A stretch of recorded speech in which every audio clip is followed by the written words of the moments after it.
राज्यात महाविकास आघाडीचे सरकार येईल तर गुंडगिरी आणि दहशत विरोधात जनता उत्स्फूर्तपणे बाहेर पडली आहे. रोहित पाटील. राज्यामध्ये महाविकास आघाडी लवकरच येईल असा विश्वास रोहित पाटील यांनी व्यक्त केला आहे आणि त्याबरोबरच तासगाव कवठेमहांकाळ मतदारसंघातील गुंडगिरी आणि दहशती विरोधात जनता उत्स्फूर्तपणे बाहेर पडलेली आहे आणि विधानसभा निकालाच्या माध्यमातून सर्वसामान्य जनता याला उत्तर देईल असा विश्वास देखील रोहित पाटील यांनी व्यक्त केला आहे. तसेच विरारमधल्या घडलेल्या प्रकरणाची खूप चौकशी करावी अशी मागणी देखील रोहित पाटील यांनी यावेळी केली आहे.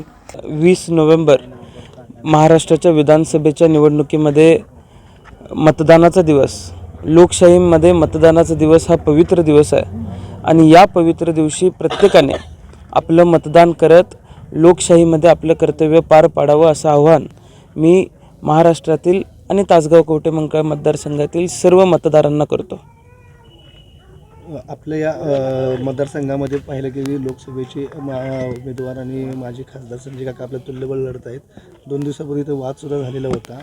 नेमकं काय वाटतंय, दहशत आहे का काय? असं दहशत नाही आहे, कुठल्याही पद्धतीची गुंडगिरी नाही आहे. गुंडगिरी मोडून काढण्याचं काम या मतदारसंघातल्या सर्वसामान्य लोकांनी केलेलं आहे. किंबहुना आत्ता जे लोक बाहेर पडलेले आहेत, लोक उत्स्फूर्तपणे मतदानासाठी बाहेर पडलेले आहेत, ते गुंडगिरीच्या विरोधात पडलेले आहेत, दडपशाहीच्या विरोधात पडलेले आहेत आणि या विधानसभेच्या निकालाच्या माध्यमातून सर्वसामान्य माणसं यांना उत्तर दिल्याशिवाय राहणार नाहीत. राज्यातील परिस्थिती काय वाटते आपल्याला? राज्यामध्ये महाविकास आघाडीसाठी अत्यंत पोषक असं वातावरण आहे.